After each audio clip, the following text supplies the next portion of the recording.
ఈ ఆనూకు అనేటువంటి వ్యక్తి దేవునితో నడుస్తూ, దేవునితో ప్రయాణం చేస్తూ, దేవునితో నడిచిన తరువాత దేవుడు ఆయన్ని శరీర మరణము చూడకుండా తీసుకొని వెళ్ళినట్లుగా వాక్యంలో మనం చూస్తున్నాం.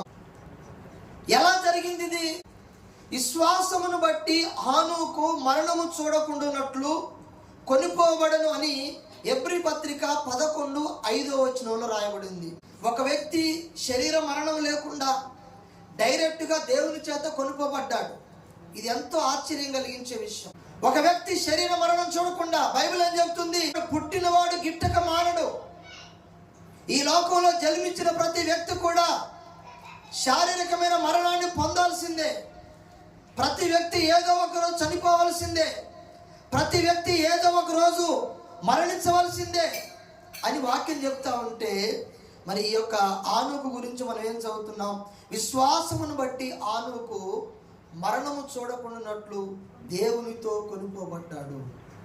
ఈ ఆనూకు చనిపోకుండా ఉన్న పాటున దేవునితో నడుస్తూ నడుస్తూ నడుస్తూ సడన్గా దేవునితో కొనిపోబడ్డాడు.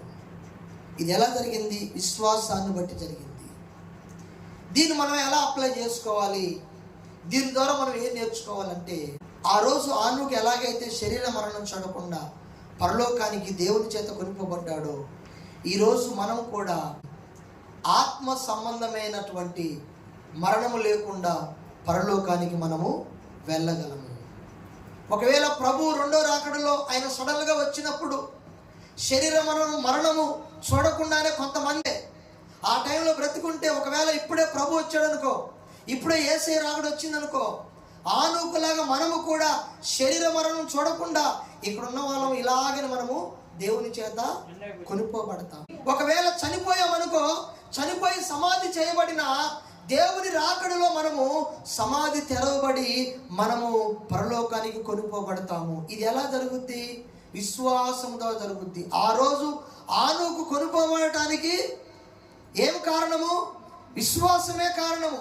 విశ్వాసము ద్వారానే ఆనూకు దేవుని చేత శరీర మరణము చూడకుండా కొనిపోబడినట్లుగా ఈరోజు విశ్వాసము ద్వారానే ఒక వ్యక్తి మరణము లేకుండానే పరలోకానికి కొనిపోబడతాడు. ఈ సంఘటన ఈ భూ సంబంధమైన ఉనికిని మించిన జీవితం యొక్క ఆలోచనను మరియు క్రైస్తవులకు పునరుద్ధానము మరియు శాశ్వతమైన జీవితాన్ని సూచిస్తుంది. మనందరం ఈ లోకంలో ఉంటామా, వెళ్ళిపోతామా? చెప్పాలి మీరందరూ. నేను ఈ లోకంలో ఉంటాను అన్న వాళ్ళ చేతులు ఎత్తండి. ఈ లోకంలో నేను ఎంత మాత్రం కూడా ఉండను, ఏదో ఒక రోజు నేను ఈ లోకాన్ని విడిచి వెళ్ళిపోతాను అన్న వాళ్ళ చేతులు ఎత్తండి. అందరూ వెళ్ళిపోవలసిందే. ఏదో ఒకరు ఎంత ధనవంతుడైనా, ఎంత భాగ్యవంతుడైనా, ఏమండి, ఎంత జ్ఞానవంతుడైనా, ఎంత శాస్త్రవేత్త అయినా, ఎంత మరి గొప్ప వ్యక్తి అయినా సరే ఈ లోకాన్ని విడిచి ఖచ్చితంగా వెళ్ళాలి. అయితే దేవుని బిడ్డలారా, ఎవరైతే యేసు ప్రభు నమ్మి, ఎవరైతే యేసు ప్రభువులో పాపాలు ఆయన రక్తములో కడుక్కొని, ఎవరైతే మారు మనసు పొంది పశ్చాత్తాపం చెంది బాప్తిసం పొంది, ఎవరైతే చివరి దాకా దేవునితో నడుస్తూ, ఎవరైతే నమ్మకంగా, యథార్థంగా, పరిశుద్ధంగా, నీతిగా, ఏమండి సత్యముతో బ్రతుకుతారో, ఎవరైతే ప్రేమ కలిగి జీవిస్తారో, అటువంటి వ్యక్తులు కూడా ఆనూకు వలె మరణము చూడకుండా దేవునితో కొనిపోబడేటువంటి గొప్ప అవకాశాన్ని దేవుడు నీకు నాకు ఇచ్చాడు.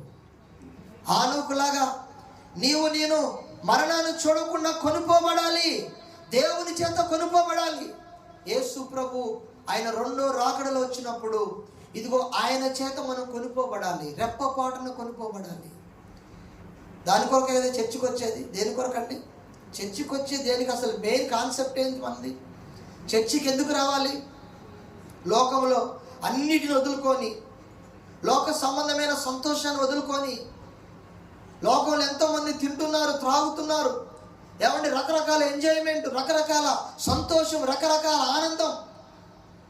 తాగేవాడికి తాగినంతసేపు ఆనందం, సినిమా చూసేవాడికి చూసినంతసేపు ఆనందం, ఏమండి ఒక స్త్రీతో పాపం చేసే వ్యక్తికి శారీరక సంతోషం.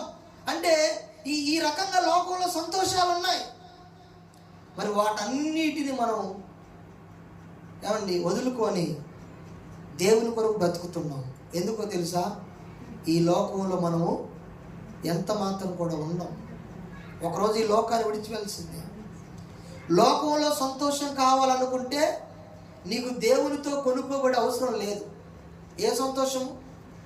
లోకములో సంతోషం, లోకములో ఆనందము, లోకములో అటువంటి ఆ ఉత్సాహము నీకు కావాలనుకుంటే హానుకు వలె నువ్వు కొనుక్కోబడలేవు.